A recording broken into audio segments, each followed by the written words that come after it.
Hi ಎಲ್ಲರಿಗೂ ನಮಸ್ಕಾರ. ನಾನು ದಿವ್ಯಾ ಸಂತೋಷ್. ಸ್ವರ್ಣ ಭಾರತ್ ಫೌಂಡೇಶನ್ ಮಹಿಳಾ ರತ್ನ ಅವಾರ್ಡ್ ಆರ್ಗನೈಸ್ ಮಾಡಿದ್ದಾರೆ. ಅದರಲ್ಲಿ ನಮ್ಮ ಮಕ್ಕಳಿಗೂ ಡ್ಯಾನ್ಸ್ ಕ್ಲಾಸ್ ಸ್ಟೂಡೆಂಟ್ಸ್ ಎಲ್ಲರೂ ಪಾರ್ಟಿಸಿಪೇಟ್ ಮಾಡಿದರು. ಹೇಗೆ ಮಾಡಿದ್ರು, ಹೇಗಿತ್ತು ಆ ದಿನ ಅಂತ ನೋಡೋಣ ಬನ್ನಿ.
ನೋಡಿದ್ರಲ್ಲ ಮಕ್ಕಳೆಲ್ಲ ಹೇಗೆ ಡ್ಯಾನ್ಸ್ ಪರ್ಫಾರ್ಮ್ ಮಾಡಿದ್ರು ಅಂತ. ಸೊ ಅದಾಗಿದ ತಕ್ಷಣ ಎಲ್ಲರಿಗೂ ಮಕ್ಳಿಗೂ ಸರ್ಟಿಫಿಕೇಟ್ ಕೊಟ್ಟು ಮೊಮೆಂಟೋಸ್ ಕೂಡ ಕೊಟ್ಟರು.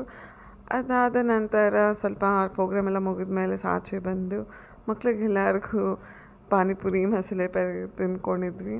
ಆ್ಯಕ್ಚುಲಿ ನಾವು ಯಾವಾಗಲೂ ಕಾರ್ ಅಥವಾ ಟಿ ಬುಕ್ ಮಾಡ್ಕೊಂಡು ಹೋಗ್ತಿದ್ವಿ. ಬಟ್ ಈ ಸಲ ಸ್ವಲ್ಪ ಚೇಂಜ್ ಇರಲಿ, ಮಕ್ಕಳು ಕೂಡ ಕಡಿಮೆ ಪಾರ್ಟಿಸಿಪೇಟ್ ಮಾಡೋದ್ರಿಂದ ಈ ಸಲ ನಾವು ಬಸ್ಸಲ್ಲಿ ಹೋದ್ವಿ. ಬಸ್ಸಿಂದ ಮೆಟ್ರೋ ಸ್ಟೇಷನ್ವರೆಗೂ ಹೋದ್ವಿ. ಮಕ್ಕಳೆಲ್ಲ ಫುಲ್ ಎಂಜಾಯ್ ಮಾಡಿಕೊಂಡು ತುಂಬ ಖುಷಿಯಿಂದ ಇದ್ದರು.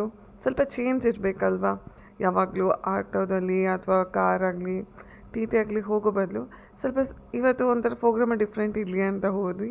ಸೊ ಮೆಟ್ರೋದಲ್ಲಿ ನೋಡಿ ಮಕ್ಕಳೆಲ್ಲ ಹೇಗೆಲ್ಲ ಮಾಡ್ತಿದ್ದಾರೆ ಅಂತ. ಬಟ್ ಈ ಥರ ಎಲ್ಲ ಮಾಡಬಾರ್ದಂತೆ, ನಮ್ಗೆ ಗೊತ್ತಿರಲಿಲ್ಲ. ಸೊ ನೀವು ಕೂಡ ಇದರೆಲ್ಲ ಮೆಟ್ರೋದಲ್ಲಿ ಡ್ಯಾನ್ಸ್ ಎಲ್ಲ ಮಾಡೋಕ್ಕಂತೂ ಹೋಗಬೇಡಿ.